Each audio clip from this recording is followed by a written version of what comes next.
Enough is enough! I have had it! Why so serious? And we hold the world ransom for Wayne Gandy. Excuse me while I whip this out. Show me. Broadcasting live from the Armada FM studios in Atlanta, Georgia. This is the Sports Joc Show with Wayne Gandy. I feel free. I feel free.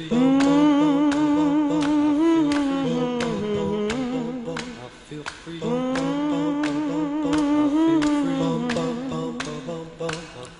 Welcome back to the Sports Joc Show. I'm the Sports Joc Wayne Gandy. As you know, the Sports Joc Show is coming to you live every Monday, 9 a.m. to noon. We're out of Atlanta, Georgia, and there's nothing bigger in Atlanta right now than the Atlanta Hawks. I have been a season ticket holder for 8 years, so I am wearing my pride outwardly.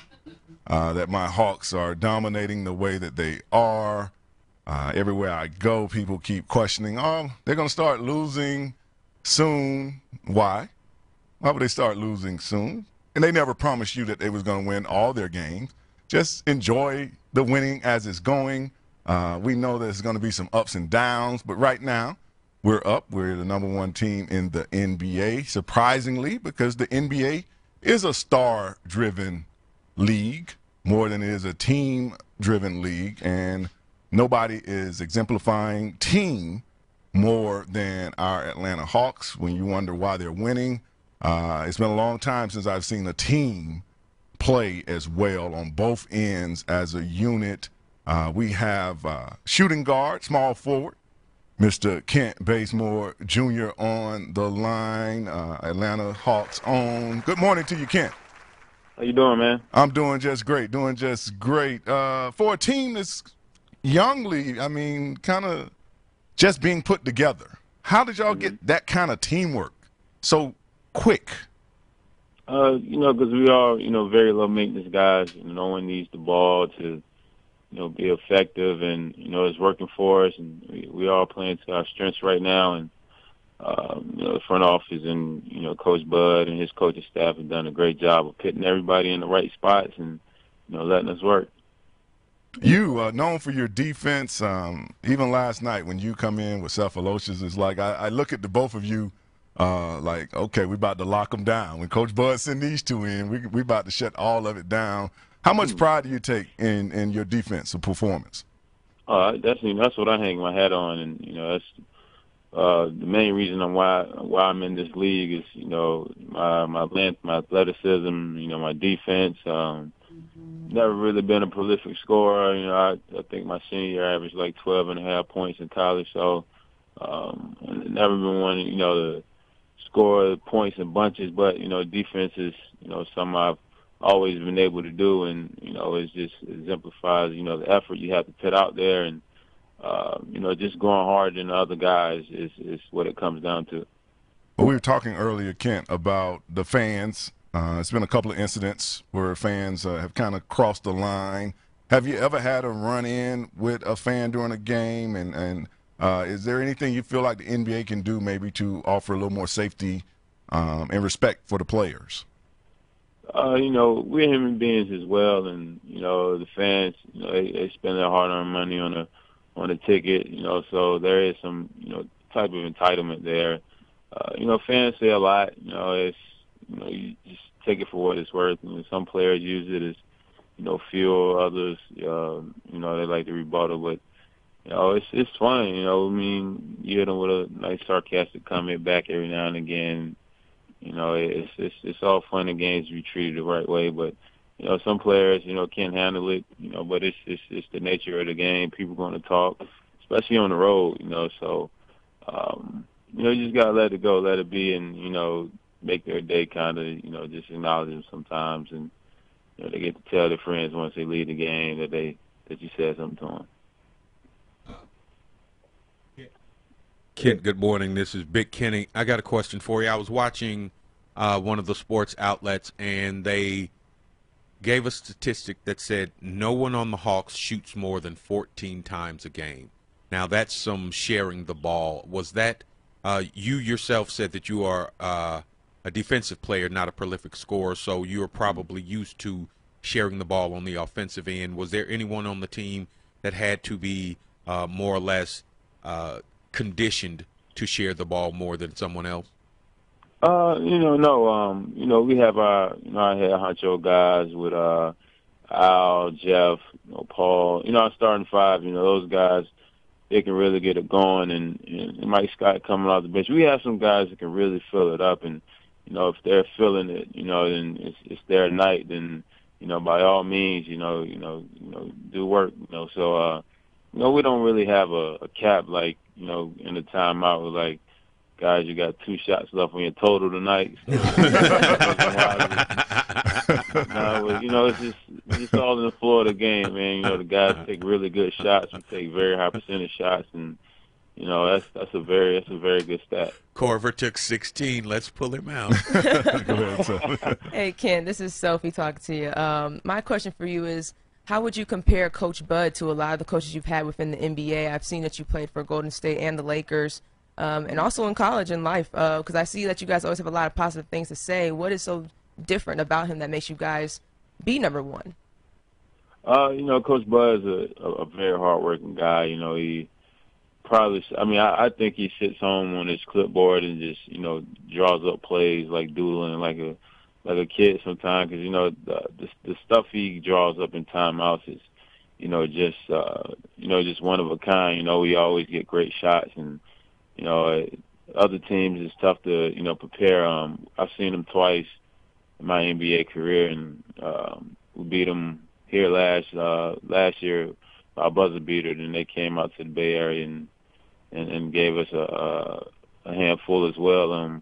Played with Coach DAntoni with LA, and his offense is, he's a great reason as to why I'm here now. He was able to let me go out there and sure I can play. Just get up and down, run up and down, show my athleticism, and it worked out. And Coach Jackson started it all for me. Allowed me to be, that guy on the end of the bench that, kept my teammates in it, did what I had to do to stick around in the league, not being drafted at all. I really wasn't playing. So, he allowed me to, just, be myself and, show a little bit of self-worth. We're talking to Kent Bazemore of the Atlanta Hawks. Kent, Cal Korver goes up, dunks last week. Did y'all egg him on to do that, or was that bet between him and Elton Brand for real? What got Kyle to decide he was going to go to the rim? I think when a guy that can shoot it that well, a lot of people really put his athleticism on the back burner. Kyle's he's not a short guy. He's pretty tall, so it won't take him much to get up there. And him and Elton had this running bet. If he would dunk first, or if Elton would hit a corner three first. So I think once Kyle Korver saw the light, the little light, the dunk it, he took advantage of it. Kent, now, the Braves went to the championship in '95 and won. The Atlanta Falcons have had an opportunity to go to a Super Bowl.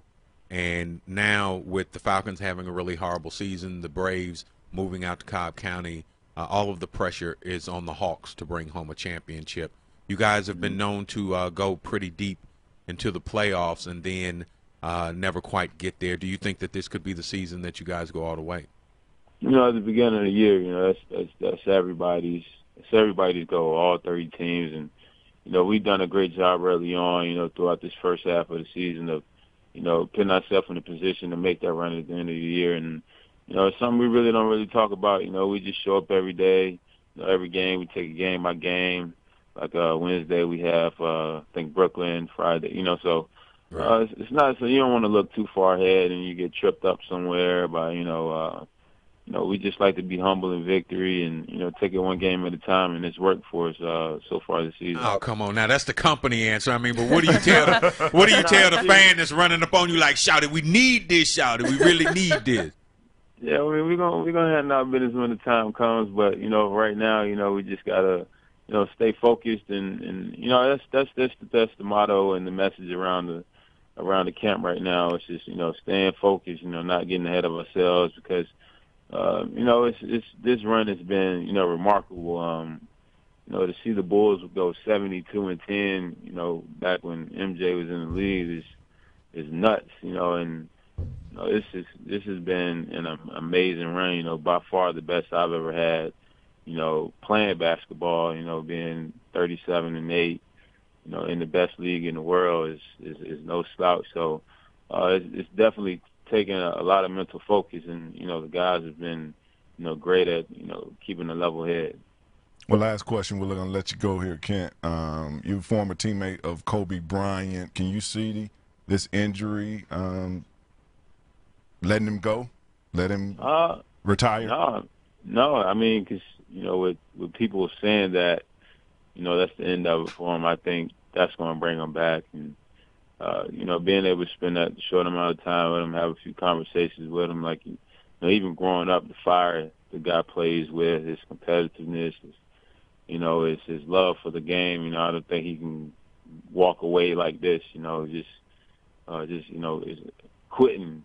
Because he still has 2 years in his tank. You've seen him this year.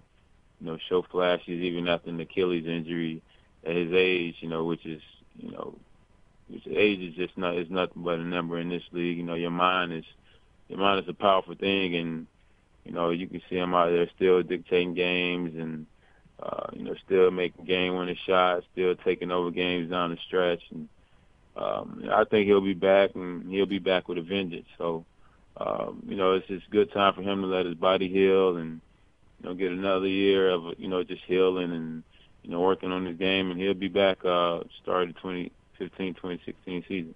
All right, Ken, thank you for calling in and helping us with the show, and go Hawks. Thank you, man. Appreciate it. Kent Bazemore, Atlanta Hawks, shooting guard, small forward. We got to come up with something. Yeah, we got to come. Something like that, bro. No, that's a pigeon. ATL, folks. Well, I heard you crying loud.